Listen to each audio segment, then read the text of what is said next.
அடக்கி வைத்துக் கொள்றவன் இரண்டாம் முறையும் வெற்றியாளராவான்னு சொல்லுவாங்க. ரொம்ப ரொம்ப உண்மை. எப்பவுமே நம்மளுடைய வெற்றியை நம்ம தலைக்கு கொண்டு போகாம இருந்தோம்னா அடுத்து வெற்றி பெறறதுக்கான என்ன மாதிரியான முயற்சிகள் நம்ம செய்யலாம் அப்படிங்கறதை யோசிச்சோம்னா கண்டிப்பா வெற்றி தொடர்ந்து நமக்கு கிடைச்சிட்டே இருக்கும். இதை சொல்லி உங்களுடைய ஃபேவரட் ஷோவான மார்னிங் கஃபேக்கு உங்க எல்லாரையும் வரவேற்கும் நான் உங்கள் கண்மணி. கண்மணி, உலகத்திலே பணக்காரர் யாருன்னு உனக்கு தெரியுமா? எல்லாருக்குமே தெரிஞ்சதுதான் பில்கேட்ஸ் அப்படிங்கிறது. இப்ப யாரோ ரொம்ப ஷோ ஆஃப் பண்றாங்க, ஆட்டிடியூட் காட்டுறாங்க அப்படின்னா என்ன பெரிய பில்கேட்ஸா அப்படின்னு கேட்கிற அளவுக்கு அவர் பாப்புலர் ஆச்சே. அது என்னமோ கரெக்ட் தான். ஆனா இப்ப உலக பணக்காரர் லிஸ்ட்ல பில்கேட்ஸ் முதல் இடத்துல இருந்து இரண்டாவது இடத்துக்கு தள்ளப்பட்டிருக்காரு. என்ன சுவாதி சொல்ற? பில்கேட்ஸே ஒருத்தர் ரெண்டாவது இடத்துல தள்ளிட்டாருன்னா அவர் யாரு? அந்த முதல் இடத்தை பிடிச்சிருக்கிறவர் யாரு? ஆக்சுவலி பில்கேட்ஸ் ரெண்டாவது இடத்துக்கு போயிட்டாரு அப்படிங்கறத விட முதல் இடத்தை யார் பிடிச்சிருக்காரு அப்படின்ட்டு தெரிஞ்சுக்கிறதுக்கு தான் நிறைய பேருக்கு ரொம்ப ஆவலா இருக்கு. அது வேற யாருமே இல்ல, அமேசானோட ஃபவுண்டர் ஜெப் பெசாஸ் தான். சூப்பர். அமேசானோட நிறுவனரா? நான் போய் கொஞ்சமா கெஸ் பண்ண இந்த மாதிரி ஏதோ ஒரு பெரிய நிறுவனத்தோட ஃபவுண்டரா தான் இருப்பாரு அப்படின்னு. ஆக்சுவலி அமேசான் ஃபாரின்ல மாதிரி இப்ப இந்தியாலுமே ரொம்ப ஹிட்டா இருக்கு, நிறைய பேர் யூஸ் பண்ணிட்டு இருக்காங்கல்ல. எஸ், ஜெப் பெசாஸோட சொத்து மதிப்பு பார்த்தனா $90.5 பில்லியன். சோ இதனாலதான் பில்கேட்ஸ் ரெண்டாவது இடத்துக்கு தள்ளப்பட்டிருக்காரு, ஜெப் பெசாஸ் முதல் இடத்தை பிடிச்சிருக்காரு. சூப்பர் சுவாதி. தன்னம்பிக்கையோட முயற்சி செஞ்சா எதுவுமே சாத்தியம் அப்படிங்கறத இவர் மூலமா நம்ம எல்லாருமே தெரிஞ்சுக்கலாம். அண்ட் ஜெப் பெசாஸ் அவங்க குடும்பத்தினரோட சேர்ந்து நிறைய நலத்திட்ட பணிகள் எல்லாம் ஈடுபட்டிருக்காரு. முக்கியமா அமேசான் நிறுவனத்தை கிராஸ் பண்ணி போறவங்க எல்லாருக்குமே டெய்லி பார்த்தனா 4500 வாழைப்பழங்கள்ல கொடுத்துட்டு இருக்காராம். சூப்பர் சுவாதி. அவர் நல்லா சம்பாதிக்கிறது மட்டும் இல்லாம இந்த மாதிரி சம்பாதிச்ச காசை நல்ல விதத்துல மத்தவங்களுக்கு பயன்படுற மாதிரி கொடுக்கறது அப்படிங்கிறது நிஜமா நல்ல விஷயம் தான். இந்த தகவலோட அடுத்த பகுதியான யோகாசனம் பகுதியை பார்த்துட்டு வந்துடலாம்.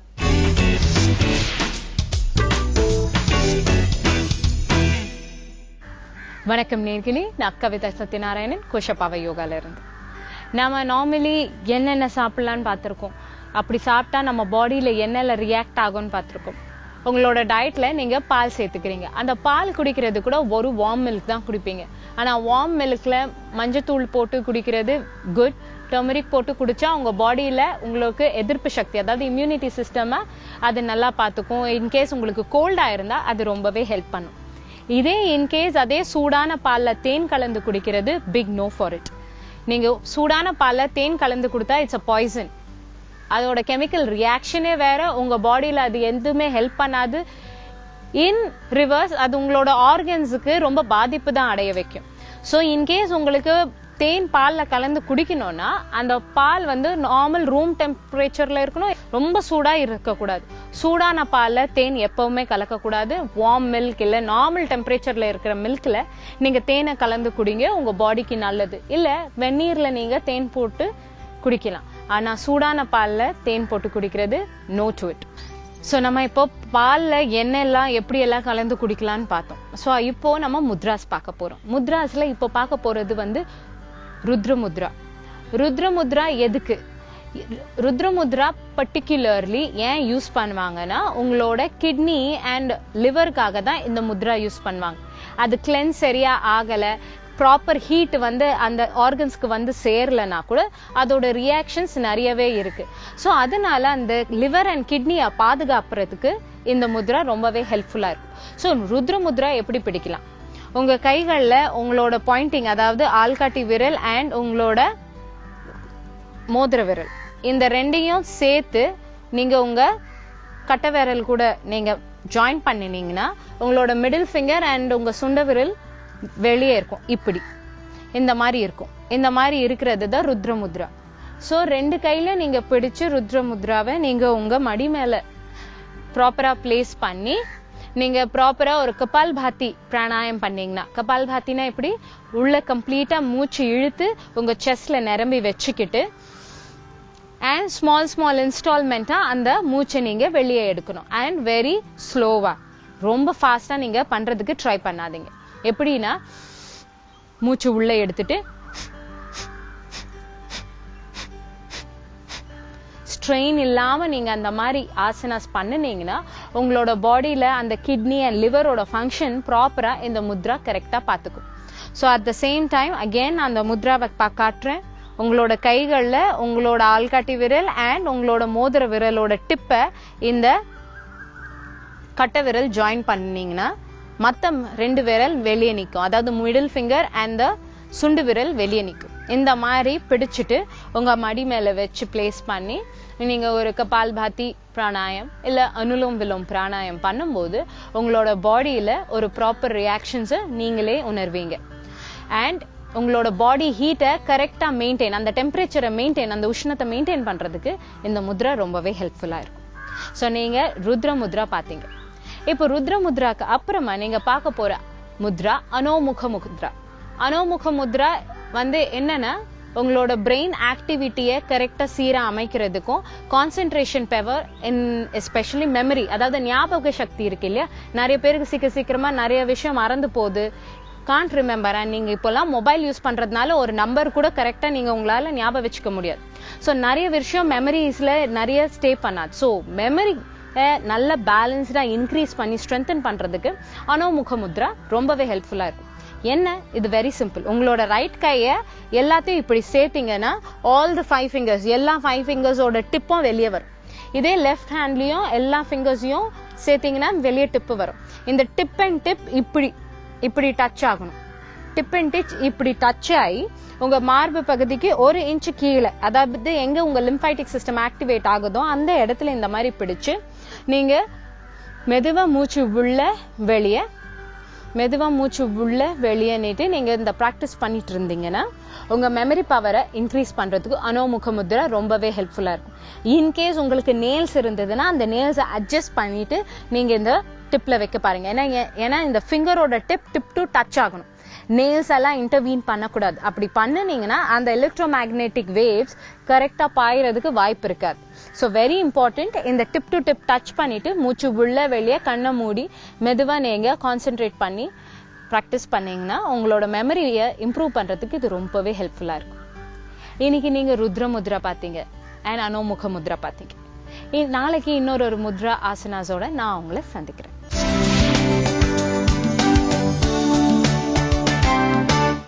Welcome back to morning cafe. Swathi, காதலிக்கிற ஒருத்தர் தான் நான் கல்யாணம் பண்ணிப்பேன் அப்படின்னு சொல்றது சரியா தப்பா? ஆக்சுவலி காதலிக்கிறவங்களை வந்து கழட்டி விடுறதுதான் பெரிய தப்பு, கல்யாணம் பண்றது தப்பே இல்லை. அது கரெக்ட் தான் ஸ்வாதி. ஆனா கல்யாணம் ஆகி தாலி கட்டின கையோட கணவர்கிட்ட போய் அங்க நிக்கிற அவரை தான் நான் காதலிக்கிறேன், அவரோட தான் நான் போக போறேன்னு சொல்றது தப்பு தானே? என்ன கண்மணி சொல்ற? எந்த பொண்ணாவது அந்த மாதிரி செய்வாளா? ஆக்சுவலி இந்த இன்சிடென்ட் எங்க நடந்திருக்கு? கேரளால தான் நடந்திருக்கு. அந்த மணப்பொண்ணு என்ன பண்ணிருக்காங்க, கல்யாணம் ஆன உடனே அவங்க கணவர்கிட்ட போய் ஒருத்தரை காமிச்சு இவரை தான் நான் காதலிக்கிறேன், இவரோட நான் போக போறேன் அப்படின்னு சொல்லியிருக்காங்க. மாப்பிள்ளைக்கு பயங்கர ஷாக். இது பெரிய பிரச்சனையாகி கை கலப்பாயிடுச்சு. அதுக்கப்புறம் போலீஸ் தான் வந்து தீர்த்து வச்சிருக்காங்க. ஓகே, பிரச்சனையை தீர்த்து வச்சதெல்லாம் ஓகே, பட் என்ன தீர்ப்பு கொடுத்திருக்காங்க? அந்த பொண்ணு காதலனோடய போகட்டும், அவ இஷ்டப்படி வாழட்டும் தான் தீர்ப்பு வந்திருக்கு.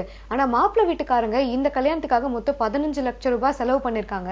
அதெல்லாம் திருப்பி கேட்டிருக்காங்க. பொண்ணு வீட்டு சைட்ல இருந்து என்ன சொல்லிருக்காங்க அப்படின்னா, எங்களுக்கு 1 மாசம் டைம் கொடுங்க, நாங்க 1 monthல வந்து 8 லட்சம் ரூபாய் திருப்பி கொடுத்துறோம் அப்படின்னு சொல்லிருக்காங்களாம். ஆக்சுவலி அந்த பொண்ணு வந்து கல்யாணத்துக்கு முன்னாடி இந்த விஷயத்த சொல்லியிருந்தா 2 ஃபேமிலி சைட்லயும் வந்து எந்த ஒரு பிரச்சனையும் வந்திருக்காது, எந்த ஒரு மனசு கஷ்டமும் இருந்திருக்காது இல்ல. சரி, இந்த தகவலோட அடுத்த பகுதியை நம்ம பார்த்துட்டு வந்துடலாம்.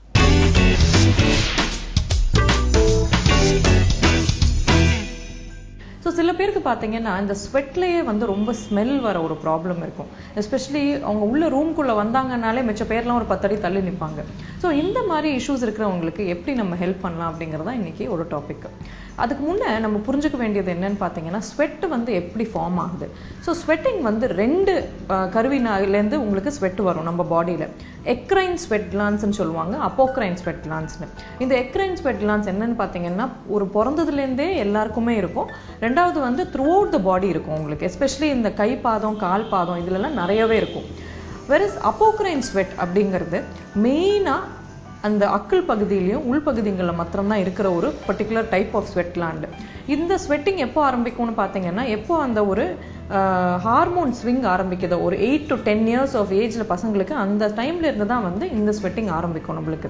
அந்த அக்கிள் ஸ்வெட்டிங் வந்து வரும்போதே வந்து எப்போவுமே ஸ்வெட் பார்த்தீங்கன்னா உள்ளேருந்து வரும்போதே ஸ்மெல்லோட வராது. எஸ்பெஷலி இந்த அப்போக்ரைன் ஸ்வெட்டுங்கிறது ஃபர்ஸ்ட் ஃபார்ம் ஆகும்பொழுது நார்மலாக தான் இருக்கும். வெளியே அந்த தோல்லேருந்து வெளியே வரும்போது தோல் அந்த அக்கிளோட தோலில் உட்காந்துட்டு இருக்கிற கிருமிங்க அந்த ஸ்வெட் மேலே ஆக்ட் ஆகி அதை தான் வந்து அதை ஸ்மெல் ஆக வச்சிருது. ஸோ வந்து இப்போ என்ன பண்ணலாம் இதுக்கு அப்படின்னு பார்த்தீங்கன்னா, ஆல்சோ இந்த இஷ்யூ இல்லாம வந்து சில பேர் நிறைய மசாலா சாப்பிடுவாங்க, கார்லிக் சாப்பிடுவாங்க, ஆனியன் சாப்பிடுவாங்க. ஸோ இவங்களுக்குமே பார்த்தீங்கன்னா அந்த ஒரு ஸ்வெட்டே வந்து ஒரு ஸ்மெல்லியா இருக்கும். ஸோ இவங்க இந்த மாதிரி உங்களுக்கு ஸ்வெட் கிளாண்ட் இஷ்யூஸ் இருக்கிறவங்க, இந்த மாதிரி ரொம்ப ஸ்மெல் இருக்கிறவங்களுக்கு என்ன பண்ணலாம்? ஃபர்ஸ்ட் ஆஃப் ஆல் நிறைய வாட்டர் குடிக்கிறது. அந்த வாட்டர் குடிக்கவே வந்து உங்களுக்கு அந்த ஸ்வெட் வந்து கொஞ்சம் டைல்யூட்டா வர ஆரம்பிக்கும், ஸ்மெல் கம்மியா வர ஆரம்பிக்கும். ரெண்டாவது diet variation. Garlic, masala, onion, alcohol, especially alcohol குடிக்கிறவங்க அந்த இதெல்லாம் அவாய்ட் பண்ணாங்கன்னா உங்களுக்கு இந்த ஸ்வெட்டோட ஸ்மெல் கொஞ்சம் கம்மியாயிடும். மூணாவது வந்து எப்படி நம்ம அந்த பாக்டீரியாவை, அதாவது நக்கில் இருக்கிற பாக்டீரியாவை குறைச்சிக்கலாம் அப்படிங்கிறது 2 திங்ஸ் பண்ணலாம். அதுக்கு ஒன்று வந்து கீப் த ஹேர் மினிமம், அதாவது எதோ ஷேவ் பண்ணியோ இல்லைன்னா ட்ரிம் பண்ணியோ அந்த முடியை வந்து கம்மியாக வச்சுக்கிறது. அப்போ பாக்டீரியல் கவுண்ட்டும் குறைஞ்சிரும். ரெண்டாவது வந்து சோப் யூஸ் பண்ணுறது. ஆன்டிபாக்டீரியல் சோப்ஸ் யூஸ் பண்ணும்போது அந்த பாக்டீரியல் லோட் இந்த அக்கல் ஏரியாஸ்லாம் கொஞ்சம் கம்மியாயிடும் உங்களுக்கு. ஸோ இது பண்ணும்போதே வந்து உங்களுக்கு அந்த ஸ்மெல் கொஞ்சம் அதுவே தானாக கம்மியாயிடும். இது இல்லாமல் நீங்கள் குளிக்கிறதுமே வந்து ட்வைஸ் a day நீங்கள் if you have a bath obviously you are little more cleaner. So hygiene is a very important thing as far as sweat is concerned. இப்போ டியோட்ரண்ட் ஒரு ரொம்ப இம்பார்ட்டன்ட் டாபிக் வந்து நிறைய பேர் கேட்பாங்க, மேடம் டியோட்ரண்ட் யூஸ் பண்ணலாமா அப்படின்னு. நிறைய பேருக்கு டியோட்ரண்ட் அலர்ஜி இருக்காது, but some people are allergic to deodorants. அந்த மாதிரி அலர்ஜி இருக்கிறவங்க avoid using a chemical deodorant, especially antiperspirant, அதாவது ஸ்வெட்டை கம்மி பண்ணுற டியோட்ரண்ட்ஸ் இப்போ நிறைய வரதுனால இப்போ வர கன்சர்ன் லேட்லி என்ன பார்த்தீங்கன்னா இந்த டியோட்ரண்ட்னால வந்து கேன்சர் வருமா அப்படிங்கிறது ஒரு கன்சர்னாக இருக்குது. இந்த அலுமினியம் குளோரைட் அப்படிங்கிற கெமிக்கல் தான் இந்த ஆன்டிபர்ஸ்பிரண்ட்ல இருக்குது. ஸோ இது வந்து கேன்சர் கொடுக்குமாங்கிறது இப்போத்துக்கு ப்ரோவன் ரிசர்ச் எவிடன்ஸ் அப்படிங்கிறது அவுட்ரைட் எதுவும் இல்லை. ஸோ இந்த மாதிரி கெமிக்கல்ஸ் அண்ட் டியோட்ரண்ட்ஸ்க்கு வந்து உங்களுக்கு அலர்ஜி இருந்தாலோ இல்லைன்னா வந்து உங்களுக்கு அது ஒரு பெரிய கன்சர்னாக இருந்தாலோ, நான் கெமிக்கல் யூஸ் பண்ண மாட்டேன் அப்படின்னு இருந்தாலும் நிறைய வந்து ஆர்கானிக் டியோட்ரண்ட்ஸ் அவைலபிளாக இருக்குது. Like for instance lemon, Sage, peppermint oil இதெல்லாம் இருக்கிறது. ஸோ அதையும் நீங்கள் யூஸ் பண்ணிக்கலாம். கண்டிப்பாக வந்து கெமிக்கல் ஃப்ரீ டியோட்ரண்ட்ஸை யூஸ் பண்ணிக்கலாம். நான் உங்களுக்கு வந்து வீட்டில் பண்ணுற ஒரு சிம்பிள் ரெசிபி சொல்கிறேன் டியோட்ரண்ட்க்கு. இப்போ வந்து ஒரு 1/3 கப் கார்ன்ஸ்டார்ச், ஒரு 1/4 கப் கோகோனட் ஆயில், ஒரு 1/4 cup baking soda and 1 tablespoon of shea butter, also ஒரு 10 drops ஆஃப் பெப்பர்மெண்ட் ஆயில். இது எல்லாத்தையும் நீங்கள் மிக்ஸ் பண்ணி ஒரு நல்ல வந்து ஒரு என்ன சொல்கிறது உங்களுக்கு நல்ல விஸ்க் பண்ணிங்கன்னா, அதாவது வந்து உங்களுக்கு ஹேண்ட் பிளெண்டர் வச்சு பிளெண்ட் பண்ணிங்கன்னா ஒரு க்ரீமி ஃபார்முலேஷனாக வரும். இதை ஒரு சின்ன ஜார்லையோ ஒரு சின்ன கண்டெய்னர்லையோ போட்டு ஃப்ரிட்ஜில் வந்து உங்களுக்கு ஒரு 30 minutesக்கு வச்சிங்கன்னா இது அப்படியே சொலிடிஃபை ஆகி உங்களுக்கு டியோட்ரண்ட் ஸ்டிக் மாதிரி வந்துடும். It's a safe and chemical free method to keep as a deodorant. But இதுலேயுமே வந்து சில பேருக்கு பேக்கிங் சோடாக்கு அலர்ஜி இருக்குது, இல்லை இரிட்டேட் ஆகுதுன்னா அந்த அமௌண்ட்டை நீங்கள் குறைச்சிக்கலாம் கொஞ்சம். ஸோ இந்த மாதிரி வந்து small things which you can do to prevent body odour. But இதுக்கும் மேலே சில பேருக்கு வந்து ரொம்ப அதிகமாக ஸ்வெட்டிங் இருக்கும்போது consult with your dermatologist. There are options, அதாவது laser hair removal for permanent hair ரிடக்ஷனுக்கு லேசர் ஹேர் ரிமூவல் ஆப்ஷன்ஸ் இருக்குது. ரெண்டாவது வந்து ஸ்வெட்டை கம்மி பண்ணுறதுக்கு போட்டாக்ஸ் ஆப்ஷனும் இருக்குது. அந்த இன்ஜெக்ஷன் போடும்போது for a few months sweating வந்து ரொம்பவே குறைஞ்சு போயிடும். ஸோ இது எல்லா ஆப்ஷனையும் கன்சிடர் பண்ணிவிட்டு do what you think is the best to two.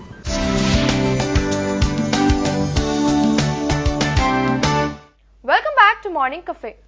கண்மணி, இப்ப பார்த்தனா நம்ம ஊர்ல வந்து வெரைட்டியா திருட ஆரம்பிச்சிட்டாங்க தெரியுமா? ஆமா ஸ்வாதி, அது உண்மைதான். வாடகை வீடுக்காக வீடு பார்க்க வந்திருக்கேன் அப்படின்னு சொல்லிட்டு வீட்டுக்குள்ள வந்துடுறாங்களா, வந்துட்டு அதுக்கப்புறம் வீட்டுல இருக்கிற எல்லாத்தையும் திருடிட்டு போயிடுறாங்க. இந்த மாதிரி நிறைய விதவிதமான திருட்டுகள் வந்து நம்ம ஊர்ல நடந்துட்டு தான் இருக்கு. ஆக்சுவலி இதெல்லாம் விட நம்ம டெபிட் கார்டு வச்சு நம்ம அக்கௌண்ட்ல இருந்தே பணத்தை திருடிடுறாங்க. டெபிட் கார்டு வச்சு எப்படி திருடுறாங்க? ஆக்சுவலி கேஷ்லெஸ் டிரான்சாக்ஷன் தான் ரொம்ப சேஃப்னு நான் கேள்விப்பட்டேன். ஆக்சுவலி கோயம்புத்தூர்ல இருக்கிற ஒரு பெட்ரோல் பங்க்ல பார்த்தோன்னா 20 lakhs வந்து திருட்டு போயிருக்கு.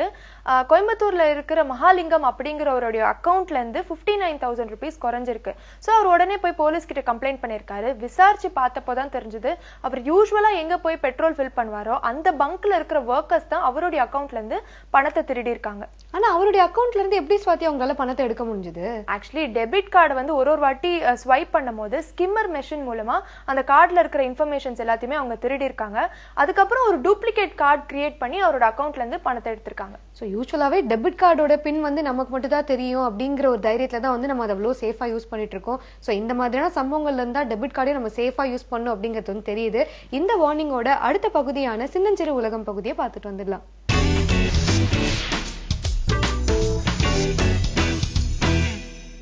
வணக்கம் நேயர்களே, இன்னைக்கு நான் எடுத்திருக்கிற டாபிக் இப்போ இருக்கக்கூடிய உலகத்துல நம்ம நிறைய குழந்தைங்களுக்கு வந்து ப்ரிப்பேர் பண்ண வேண்டிய ஒரு விஷயம் வன்முறை அப்படிங்கிறது. நீங்க பாத்தீங்கன்னா சாதாரணமாவே அவங்க வந்து நியூஸ்ல நம்ம சாதாரணமா நியூஸ் போட்டோம் அப்படின்னாலே நம்ம பார்க்கறது வந்து வன்முறை சம்பந்தப்பட்டது, ரேப் விஷயத்துல இருந்து சரி, மிலிட்ரி அக்ரெஷன், வார் அந்த மாதிரியும் பார்க்குறோம். மற்றபடி மர்டர்ஸ் பத்தி பார்க்குறோம், நிறைய கிரிமினல் ஆக்டிவிட்டீஸ் பத்தி பார்க்குறோம். இது வந்து நிறைய சில்ட்ரனுக்கு வந்து இது வந்து நிறைய பயத்தை உருவாக்கக்கூடிய ஒரு சிச்சுவேஷன்ல நம்ம வந்து இப்போ வாழ்றோம். இது போக நீங்க பாத்தீங்க அப்படின்னா அவங்க பார்க்கக்கூடிய ரெகுலர் கார்ட்டூன்ஸோ இல்ல ப்ரோக்ராம்ஸ்லயுமே பார்த்தீங்கன்னாலே நிறைய வன்முறை இருக்கு. வன்முறை அப்படிங்கிறது இப்போ நம்ம கல்ச்சர்ல ரொம்ப காமன் ஆயிட்டதுனால நம்ம சில்ட்ரனை வந்து இன்னும் பீஸ்ஃபுல் ஆக்கிறதுக்கு நம்ம தான் முயற்சி எடுக்கணும். இதை வந்து நம்ம சிம்பிளா புரிஞ்சுக்கணும் அப்படின்னா, ஒரு குழந்தை எந்த மாதிரி சிச்சுவேஷன்ல வளருதோ அதுதான் நார்மல் அப்படின்னு நினைச்சுக்கும். ஸோ அதனால அவங்களுக்கு வந்து அன்பு கிடைக்கும் போது அன்பு நார்மல்னு நினைச்சுப்பாங்க, வன்முறை இவ்வளவு இருக்கும்போது வன்முறை தான் நார்மல்னு நினைச்சுப்பாங்க. நான் டெல்லியில ஒர்க் பண்ணிட்டு இருக்கும்போது பாத்தீங்க அப்படின்னா ஆப்கானிஸ்தான்ல இருந்து ரெஃப்யூஜிஸ் இந்தியால வந்து ஆர்ஃபன் சில்ட்ரன் ஒரு ஆர்ஃபனேஜ்ல ஸ்டே பண்ணிட்டு இருந்தாங்க. ஒரு 2 வயசு குழந்தையும் ஒரு 5 வயசு குழந்தையும் விளையாடிட்டு இருந்தாங்க. 2 பேருமே ஆப்கானிஸ்தான்ல இருந்து இங்க ரெஃப்யூஜிஸா வந்தவங்க.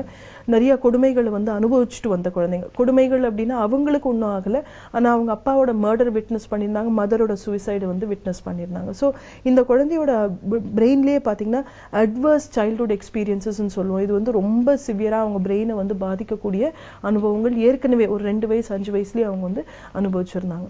ஸோ 2 குழந்தைங்களும் விளையாடிட்டே இருக்கும்போது அவங்களுக்குள்ள ஒரு சின்ன கருத்து வேறுபாடு வந்த உடனே அந்த குழந்தைங்க நம்மெல்லாம் வந்து பேசி திருத்திப்போம். அந்த குழந்தை உடனே என் கையில இருந்த பேனாவை எடுத்து இன்னொரு குழந்தையோட கழுத்துல அப்படியே அதை வந்து கத்தி வச்சு ஸ்டாப் பண்ற மாதிரி பண்ணிட்டான். இது வந்து நாங்க ஹாஸ்பிட்டல் செட்டிங்ல இருந்ததுனால இமீடியட்டா ட்ரீட்மெண்ட்லாம் கொடுக்க முடிஞ்சது. பட் அன்னைக்கு நான் கத்துக்கிட்டது, அப்போ நானுமே ஸ்டூடெண்டா இருந்ததுனால அன்னைக்கு நான் கத்துக்கிட்ட ஒரே விஷயம் என்ன அப்படின்னா, ஒரு குழந்தை எந்த ஒரு சிச்சுவேஷன்ல வளருதோ அதுதான் நார்மல் அப்படின்னு அவங்களுக்கு தெரிய ஆரம்பிச்சிடும். ஸோ அந்த வகையில பாத்தீங்க அப்படின்னா நம்ம தினமும் இப்போ நம்ம வந்து எந்த ஒரு நியூஸ் பார்த்தாலும் இல்ல ஒரு நியூஸ் பேப்பரை திறந்தாலுமே நம்ம வந்து வன்முறை சம்பந்தப்பட்ட விஷயங்கள் தான் அதிகமா பார்க்கிறோம். ஸோ இதுல வந்து குழந்தைங்களுக்கு 3 வகையான ரெஸ்பான்சஸ் உண்டு. ஒண்ணு ரொம்ப பயப்படக்கூடிய குழந்தைங்க, இது பார்த்துட்டு அப்பா நம்மளுக்கும் இந்த மாதிரி ஆயிடுமா, நம்ம வெளியே போனா யாரா நம்மளை வந்து கடத்திட்டு போயிடுவாங்களா, நம்ம இங்க போனோம்னா இப்படி ஆயிடுமா அப்படின்னு சொல்லி அந்த நடந்த விஷயத்தை பத்தி தனக்கு வந்து என்ன ஆகும் அப்படிங்கிற லெவல்ல பயப்படக்கூடிய குழந்தைங்க ஃபர்ஸ்ட் லெவல்ல இருப்பாங்க. 2வது டைப் பாத்தீங்கன்னா அந்த வன்முறையை வந்து இவங்க வந்து ஆக்ட் அவுட் பண்றது, அதை எப்படி புரிஞ்சுக்கிறதுன்னு தெரியாம சரி வன்முறை மூலமா இவங்க சாதிக்கிறாங்க, நம்மளும் முயற்சி பண்ணி பார்க்கலாம் அப்படின்னு சொல்லி மத்தவங்களை வந்து ட்ரபிள் பண்ணக்கூடிய குழந்தைங்க 2வது குரூப். 3வது குரூப் என்ன அப்படின்னா, இதை சைலண்டா ஏத்துக்கிறாங்க, ஆனா வந்து அதை எப்படி டீல் பண்றதுன்னு தெரியாம அவங்களுக்கு வந்து அது பர்சனாலிட்டியில வந்து ஒரு பகுதியா மாறிடுது. இது வந்து சைலண்டா அவங்கள டிஸ்ட்ராய் பண்ணக்கூடியது. 3 ரெஸ்பான்ஸுமே வந்து ரொம்ப தவறானது. ஸோ அதனால பெற்றோர்களா நம்ம என்ன பண்ணலாம் அப்படின்னும் போது, ஃபர்ஸ்ட் லெவல் நம்மளே வந்து இப்போ கோவப்படுறோம். நம்ம எல்லாருக்குமே வந்து கோவம் அப்படிங்கிறது ரொம்ப சாதாரணமா வரும். பட் அந்த கோவத்தை வந்து வன்முறை மூலமா வெளிப்படுத்துறது வந்து நம்ம எவ்வளவு முடியுமோ அவாய்ட் பண்ணிக்கலாம். ரீசன் என்ன அப்படின்னா, நம்ம வன்முறையை நம்மளே வீட்டுல காட்டணும் அப்படின்னா குழந்தைக்கு வந்து இது நார்மல் தான் அப்படிங்கிறது தெரிஞ்சுப்பாங்க. நம்மளுமே வன்முறைக்கு இறங்கிதான், வன்முறை அப்படிங்கும்போது அடிக்கிறது மட்டும் இல்ல, கெட்ட வார்த்தைகள் யூஸ் பண்றது, குழந்தைய வந்து ஒன்ன மாதிரி வந்து யூஸ்லெஸ் ஆன ஆள் கிடையாது அப்படின்னு சொல்றதெல்லாம் கூட ஒரு வகையான வன்முறை தான். ஏன்னா அந்த வார்த்தைகள் தான் இன்னுமே ஆழமான ஒரு பாதிப்பை வந்து ஏற்படுத்தும். ஸோ அந்த வகையில நீங்க பாத்தீங்க அப்படின்னா வன்முறையை வந்து நம்மளே வந்து வீட்டுல கொஞ்சம் ரெடியூஸ் பண்ணணும். அப்படியே நம்ம கண்ட்ரோல் இல்லாம இம்பல்சிவா அக்ரெசிவ் ஆயிட்டோம், கோவத்தை வெளிப்படுத்திட்டோம் அப்படின்னா குழந்தைகிட்ட அப்பாலஜைஸ் பண்றது தப்பில்லை. சாரி கண்ணு, இன்னைக்கு அப்பா வந்து தெரியாம சொல்லிட்டேன், அம்மா இப்படி சொல்லிட்டேன் அப்படின்னு சாரி சொல்றதுல தப்பில்லை. சாரி சொல்றது மட்டும் இல்ல, அடுத்த முறை அதை வந்து செய்யாம வந்து பாத்துக்கிறது நம்மளோட பொறுப்பு. ஏன்னா நம்ம அந்த ரெஸ்பான்சிபிள் பிஹேவியர் மாடல் பண்ணாதான் குழந்தையுமே அதே மெத்தட்ஸ் வந்து ஃபாலோ பண்ணுவாங்க. நம்ம என்ன நினைக்கிறோம், நான் கோவப்படலாம் நீ கோவப்படக்கூடாது அப்படின்னு நம்ம சொல்லும் போது அந்த குழந்தைக்கு அது வந்து ரொம்ப கன்ஃபியூஸ் பண்ணி விட்டுரும். ஸோ என்ன பண்ணுவாங்கன்னா தன்னோட வீக்கா இருக்கக்கூடிய குழந்தைங்களை ஸ்கூல்ல போய் அடிக்கிறது, அவங்கள போய் மிரட்டுறது, அதெல்லாம் கொஞ்சம் அதிகமாயிடும். ஸோ அதனால ஃபர்ஸ்ட் நம்ம வந்து அந்த பீஸ்ஃபுல் பிஹேவியரை மாடல் பண்ணணும். 2வது விஷயம், ஏதாவது ஒரு நெகட்டிவான இன்சிடென்ட் நடந்தா அதை பத்தி பேசுங்க. ஏன்னா வீட்டுல வந்து அட்வைஸ் பண்ணாதீங்க, பேசுங்க. கண்ணு இந்த மாதிரி இது ஒரு நம்ம வீட்டு பக்கத்துல இப்படி ஆயிருக்கு, அந்த சிச்சுவேஷன்ல என்ன பண்ணிருக்கலாம், இப்போ ஒரு யாரையோ கடத்திருக்காங்க இல்ல ஒரு மர்டர் நடந்திருக்கு அப்படின்னா இது வந்து தப்பா சரியா, இந்த மாதிரி செஞ்சிருக்கலாமா, அந்த மாதிரி நீங்க ஒப்பீனியன் கொடுக்காம குழந்தையோட ஒப்பீனியன் வந்து வெளிப்படுத்த விடுங்க. இது வந்து எனக்கு பயமா இருக்குமா, எனக்கு பயமா இருக்குப்பா அப்படின்னு சொல்லும்போது, கண்ணா இந்த மாதிரி வந்து ஒரு சில இடத்துல நடக்குது, இந்த மாதிரி நம்ம பாதுகாக்கணும், யாரா வீட்டுக்கு வந்தா தேவையில்லாம கதவு திறக்கக்கூடாது, இந்த மாதிரி அந்த டைம்ல வந்து ரூல்ஸ் சொல்லி கொடுக்கறதுக்கு ஒரு சின்ன டீச்சபிள் மூமெண்டா யூஸ் பண்ணுங்க. அந்த டைம்ல குழந்தைக்கு சேஃப்டி ரூல்ஸ் நீங்க வந்து மென்ஷன் பண்ணலாம். மூணாவது விஷயம், எப்பவுமே அந்த குழந்தை வந்து வன்முறை சம்பந்தப்பட்ட விஷயங்களை அவங்கள பாதிச்சிருக்குன்னு பேசும்போது பேச விடுங்க. அவங்களுக்கு எல்லா வார்த்தைகளும் வராது. ஒரு சில சமயம் அது சொல்லும் போது அழுவலாம், சிரிக்கலாம், அவங்களுக்கு வந்து எக்ஸ்ட்ரீம் இமோஷன்ஸ் வரலாம். ஏன்னா ஒரு குழந்தைக்கு ஒரு விஷயம் புரியல அப்படின்னும் போது எப்படிப்பட்ட இமோஷன்ஸ் வேணா வரலாம். அந்த இமோஷனுக்கு பேர் இல்லை அப்படின்னா அவங்க வந்து அதை வந்து ஒரு வித்தியாசமான மெத்தட்ல கூட எக்ஸ்பிரஸ் பண்ணலாம். ஸோ அது எக்ஸ்பிரஷனுக்கு டைம் கொடுங்க. மோஸ்ட் இம்பார்ட்டன்ட், ரொம்ப சின்ன குழந்தைங்க ஒரு 8 வயசு கீழே இருந்தாங்க அப்படின்னா அவங்களுக்கு ஈர மணல்ல தினமும் விளையாட விடுங்க. வெட் சாண்ட்ல விளையாடும் போது எப்படிப்பட்ட ஒரு பயம் இருந்தாலும் அது வந்து வெளிப்படுத்துறதுக்கு உண்டான வாய்ப்புகள் அதிகமா இருக்கும். இன்னொன்னு வந்து அவங்க ஃப்ரெண்ட்ஷிப்ஸ்ல வந்து நான் இவனை அடிச்சிட்டேன்ப்பா, நான் இந்த மாதிரி செஞ்சுட்டேன்ப்பா அப்படின்னும் போது அடிக்க கூடாது அப்படின்னு சொல்றதுக்கு பதிலா ஏன் அடிச்சாங்க, அதுக்கு என்ன ஆப்ஷன்ஸ் இருக்குன்னு அவங்க கிட்ட பேசுங்க. ஏன்னா இந்த ஆப்ஷன் நம்ம பேசும்போது தான் வன்முறை மூலமா எல்லாத்தையும் சால்வ் பண்ண முடியாது. ஒரு சில சமயம் பொறுமையா நம்ம போகும்போது கூட இதை வந்து சரிப்படுத்தலாம் அப்படின்றது நம்ம வந்து அவங்களோட டிஸ்கஸ் பண்ணி அதை வந்து சேஞ்ச் பண்ணணும். அட்வைஸ் பண்ணீங்கன்னா கவனிக்க மாட்டாங்க, ஆனா டிஸ்கஸ் பண்ணணும். அவங்க கிட்ட இருந்தே அந்த சொல்யூஷன்ஸ் வந்து வெளியிடுங்க. மோஸ்ட் இம்பார்ட்டன்ட், டிவியில இருக்கக்கூடிய இன்ஃப்ளூயன்சஸை கட் பண்ணுங்க. எவ்வளவு தூரம் உங்களால வந்து இந்த வன்முறை சம்பந்தப்பட்ட கார்ட்டூன்ஸ் எல்லாம் ரெடியூஸ் பண்ண முடியுமோ அவ்வளவு தூரத்துக்கு அதை வந்து ரெடியூஸ் பண்ணிடுங்க. மூவிஸ்லயுமே வயலன்ஸ் வந்து அதிகமா இருக்கக்கூடிய மூவிஸ், அடிச்ச உடனே அதாவது ஹீரோ வந்து பறந்து பறந்து அடிக்கிறதெல்லாம் சாதாரணமா பாக்குறோம். அதெல்லாம் எவ்வளவு தூரத்துக்கு உங்களால கட் பண்ண முடியுமோ கட் பண்ணிட்டு இன்னும் பெட்டர் ஃபார்ம்ஸ் ஆஃப் என்டர்டெயின்மெண்ட்டுக்கு நீங்களே சைல்டை வந்து என்கரேஜ் பண்ணலாம். அதுக்காக நேரடியா ரீடிங் போகணும் அப்படின்றது அவசியம் கிடையாது. நீங்க கேஷுவலா கூட மற்ற ஏரியாஸ்ல அவங்கள வந்து டெவலப் பண்ணி விடலாம். பெட்டர் ஃபார்ம்ஸ் ஆஃப் என்டர்டெயின்மெண்ட் வரும்போது சைல்டு இன்னும் பீஸ்ஃபுல் ஆகிறதுக்கு உண்டான வாய்ப்புகள் அதிகமா இருக்கும். ஸோ வன்முறை அப்படின்றது நேச்சுரலா நம்ம சொசைட்டில இருக்கு. ஆனா நம்ம வந்து குழந்தைங்களை பீஸ்ஃபுல்லா வளர்த்துறதுக்கு ஒரு சில ஸ்டெப்ஸ் நம்ம எடுத்தோம் அப்படின்னா கண்டிப்பா அதை வந்து செய்ய முடியும். மீண்டும் நாளைக்கு சந்திக்கலாம்.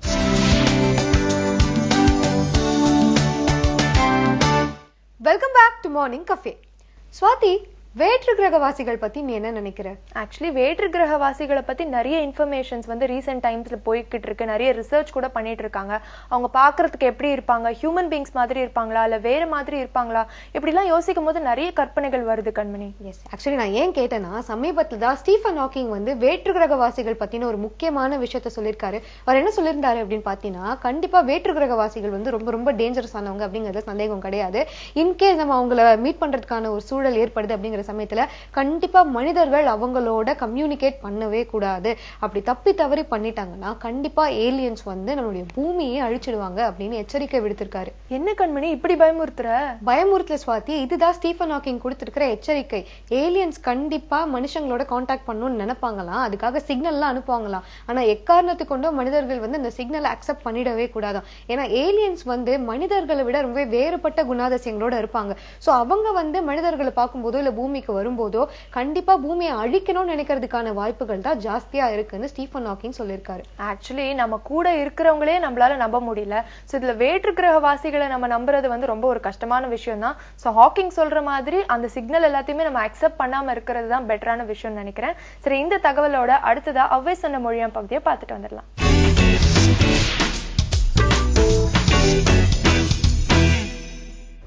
வணக்கம். அவ்வை சொன்ன மொழியாம் நிகழ்ச்சியில் இன்றைக்கு நம்ம கொன்றை வேந்தன் பார்க்க போகிறோம். இது ஒற்றை வாரி வாசகம் தான் நமக்கே தெரியும். இதில் 4 சொற்கள் இருக்கு. சீரை தேடின் ஏரை தேடு அப்படிங்கிறது தான் இந்த வாசகம். 29வது வாசகம். கொன்றை வேந்தன்ல 29வது வாசகம் சீரை தேடின் ஏரை தேடு.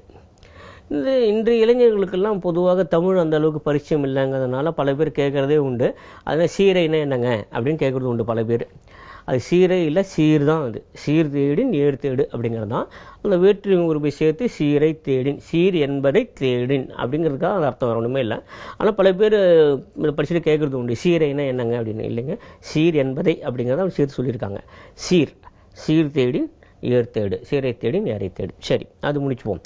இப்போது சீருங்கிறது என்ன அப்படின்னா, பல பேருக்கு என்ன பண்ணி நினச்சிட்டு இருக்காங்கன்னா, அது பொதுவாக அந்த பொருள் சம்மந்தப்பட்டது, பணம் சம்மந்தப்பட்டது அப்படின்னா சீர் அப்படி தானே கொடுக்குறோம், ஸோ பொருளாக தானே கொடுக்குறோம், அதனால் சீர் அப்படின்னு சொல்கிறாங்க. உண்மையிலே சீர் என்பது சீர் மட்டுமே இல்லை, சிறப்பும் சேர்ந்தது தான். சீரும் சிறப்புமாய் அப்படின்னு பல பேர் சொல்கிறாங்க. உண்மையிலே சீருனாலும் சிறப்புனாலும் ஒன்று தான். ஏறத்தாழ சீருடன் வாழ்கிறார் அப்படின்னாலே சிறப்புடன் வாழ்கிறார் தான் அர்த்தம். சிறப்புடன் வாழ்கிறார்னா சீருடன் வாழ்கிறார் தான் அர்த்தம். ரெண்டும் ஒன்றே ஒன்று தான். அது எப்படின்னா வேற ஒன்றுமே இல்லை. இன்றைக்கி தான் எல்லாத்தையும் நீட்டு மொழிக்கு சொல்லக்கூடிய பழக்கம் வந்ததுனால எல்லாம் இப்போ சொல்கிறாங்களா, வேண்டி விரும்பி கேட்டுக்கொள்கிறேன் அப்படின்னு. கேட்டுக்கொள்கிறேன் சொன்னாலே போகிறோம். அதனால் வேண்டி விரும்பி கேட்டுக்கொள்கிறேன் அதெல்லாம் வேண்டாம். அதே மாதிரி தான் இதுவும் சீரும் சிறப்பும் அப்படிங்கிறதுலாம். இந்த சீருங்களில் சிறப்பு அடங்கி இருக்கிறது. சரி, இந்த சீரை தேடின் ஏரை தேடு, தேடுவதாக இருந்தால், சீரை தேடுவதாக இருந்தால் அப்படின்னா தேடுவதுன்னு பல பேர் மீண்டும் அது தமிழில் அந்த புழக்கத்துக்கு வரக்கூடிய அந்த சொற்களுடைய அந்த விஸ்தீர்ணத்தை நம்ம குறைச்சிக்கிட்டோம். அது மிகப்பெரிய ஒரு கான்செப்ட் இருக்கக்கூடிய ஒரு விஷயம் தேடுதல் அப்படிங்கிறது. ஆனால் இப்போன்னு இன் சர்ச் ஆஃப் அப்படிங்கிறது தான், சர்ச்சிங் ஃபார் சம்திங், அதான் தேடுதல் அப்படிங்கிற மாதிரி வச்சுட்டு இருக்கோம். அப்படி இல்லை, இது வந்து டு சீக் அப்படின்னு ஒன்று இருக்குது. சரிங்களா, அதுவும் தேடின் தான். இப்போது நமக்கு ஏதோ நமக்கு சீர் வேணும் அப்படின்னு நினைக்கிறோம், அதுக்காக நம்ம விருப்பப்படுவோம் வச்சுக்கோங்க, அதுக்காக நாட்டம் இருக்குது, அதுக்காக முயற்சிக்கிறோம் வச்சுங்களேன், இது எல்லாமே தேடின் தான். இப்போ சீர் அப்படிங்கிறது என்ன அப்படின்னா பொருள், பணம், புகழ் எல்லாம் சேர்ந்தது. இதெல்லாம் எனக்கு வேணும்னு ஆசைப்பட்றேன் வச்சுக்கங்களேன், அதுக்கான முயற்சி பண்ணுறேன் வச்சுங்களேன், சீரை தேடின். அது வந்து ஒரு கண்டிஷனல் கிளாஸு. முதல் பாதி அவங்க சொல்கிறாங்க, எனக்கு இதெல்லாம் வேணும், எனக்கு நிறைய பணம் வேணும், நிறைய பொருள் வேணும், நல்ல புகழ் வேணும், நல்ல அந்தஸ்து வேணும், சமூகத்தை எல்லாரும் மதிக்கணும் அப்படின்னு நினச்சிட்டு இருக்கோம். இதெல்லாம் சேர்ந்து சீர், இதெல்லாம் எனக்கு வேணும் அப்படின்னு நினச்சேன்னா நான் என்ன பண்ணணும் அப்படின்னா சீரை தேடின் ஏரை தேடு. ஆனால் ஏர் அப்படிங்கிறது நிறைய பேருக்கு இன்னும் ஞாபகத்தை வச்சுருக்காங்கன்னு பெரிய விஷயம் தமிழ்நாட்டில். ஏன்னா ஏர் அப்படிங்கிறது நமக்கே தெரியும், விவசாயத்துடன் நேரடியாக தொடர்புடைய ஒரு விவசாய கருவி ஏர். சரி, ஏர் என்னன்னு தெரியும். ஆனால் உங்களுக்கு இதெல்லாம் வேணும் அப்படின்னா தயவுசெய்து ஏரை தேடுங்கள். ஏரை போய் ஏன் தேடணும் அப்படின்னு அப்படி கிடையாது. ஏர் தான் உங்களுக்கு மிக முக்கியமான விஷயம் தெரியுங்க. அதை ஏரை நாடுங்கள்னு அர்த்தம். அந்த இடத்துல தேடுனா நாடுன்னு அர்த்தம். சரி, இப்போ அந்த ஏர் நாடுங்கள் அப்படின்னா நேரடியான பொருள் என்னென்னா உங்களுக்கு வாழ்க்கை இருக்கக்கூடிய அத்தனை சிறப்புகளையும் விவசாயம் உங்களுக்கு கொண்டு வந்து சேர்க்கும். அவ்வளோதாங்க நேரடியான விஷயம். அது சீரை தேடி நேரை தேடி, சீர் வேண்டுமா ஏர் இருந்தால் போதும் அப்படிங்கிறத நேரடியான செய்தி. சரி, இப்போ இந்த ஏரை தேடு அப்படிங்கிறதுல அடுத்ததாக போகலாம். எதிரே தான் அடுக்கடுக்காக அடுத்தடுத்து வரக்கூடிய விஷயங்கள் தான். எதுவும் இட்டுக்கட்டி சொல்லக்கூடிய செய்திகள் இல்லை. அடுத்ததாக இவங்க என்ன சொல்றாங்க அப்படின்னா இன்னைக்கும் ஆச்சரியமான ஒரு விஷயமா இருக்கு. ஏரை தேடு அப்படின்னா ஏர் என்பது இரண்டு விஷயமா எடுத்துக்கலாம். ஒன்று ஏர் அப்படி நேரடியாக எடுத்துக்கொள்ளலாம். இன்னொன்று ஏர் என்பது விவசாயிகளுக்கான ஒரு கருவி என்பதை விட உழைப்பினுடைய ஒரு சின்னமாக எடுத்துக்கிட்டோம் வச்சுங்களேன். இதான் விவசாயம். உழைப்பினுடைய சின்னம் எது அப்படின்னா ஏர். இப்போ கூட பார்க்குறோம் ஏர் உழவன் அப்படின்னு சொல்லிட்டு பல இடங்களில் பார்த்துருக்கோம். அது என்ன அப்படின்னா உழவன் உழைப்பாளி, உழைப்பின் சின்னம் ஏர். ஆக ஏர் என்பது உழைப்பு அப்படின்னா இப்போ பாருங்களேன், உங்களுக்கு சீர் வேண்டுமென்றால் தயவு செய்து உழைப்பதற்கு தயாராக இருங்கள். என்ன அருமையான ஒரு செய்தியிலிருந்து ஒரு பாருங்க, சீரை தேடின் ஏரை தேடு. உங்களுக்கு எதேனும் சிறப்பு வேண்டும், பொருள் வேண்டும், புகழ் வேண்டும் என்று நீங்கள் நினைத்தால் தயவு செய்து கடினமாக உழைப்பதற்கு தயாராக இருங்கள். கடினமான உழைப்பு இருக்குல்ல, கடின உழைப்பு, ஹார்ட் ஒர்க்கு சொன்னால் சில பேர் புரியும். இந்த கடின உழைப்பினுடைய அடையாளம் எது அப்படின்னா ஏர். தயவு செய்து ஏர் பக்கம் வாங்க அப்படின்னா என்ன அர்த்தம்? கடினம். தயவு செய்து களத்தில் இறங்கி பணியாற்றுவதற்கு தயாராக இருங்கள். அப்போதான் உங்களுக்கு சீர் வந்து சேரும். சரிங்களா? இரண்டாவது பொருள் முடிஞ்சு போச்சு. மூன்றாவது இது இன்னும் சற்று விஸ்தீர்ணமாக பார்க்கிற போது ஏர் என்பதை அப்படியே வச்சு பார்க்கிற போது நீங்கள் எப்போது சீர் பெற வேண்டும், சிறப்பு பெற வேண்டும் நினைக்கிறோம் சமுதாயத்தை சொல்லக்கூடிய ஒரு செய்தி இது. மிக குறிப்பாக அதிகாரத்தில் இருப்பவர்கள் சொல்லக்கூடிய ஒரு செய்தி இது.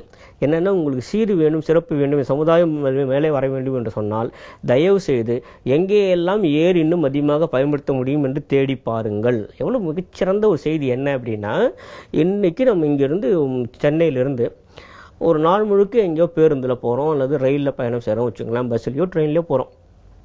போயிட்டே இருந்தால் இந்த நகரத்தை விட்டு வெளியே போகிற போது அல்லது மாநகரத்தை விட்டு வெளியே போனதுக்கப்புறம் பார்த்தீங்கன்னாக்கா தொடர்ந்து பல மைல் தூரத்துக்கு இரண்டு பக்கம் ஒரு பொட்டல் வெளியாக இருக்குது. சரிங்களா? வெட்ட வெளியாக இருக்குது, பொட்டல் காடாக இருக்குது, எதுவுமே இல்லை.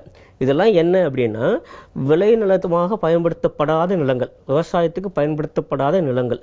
இதில் ஒரு மிகப்பெரிய செய்தி இருக்கிறது. விவசாயம் நம்ம விடுதலை பெற்று 1947 இது வரைக்கும் ஒரு 70 ஆண்டுகளில் எத்தனை கலர் நிலங்களை விளை நிலங்களாக மாற்றியிருக்கிறோம்னு பாருங்களேன்.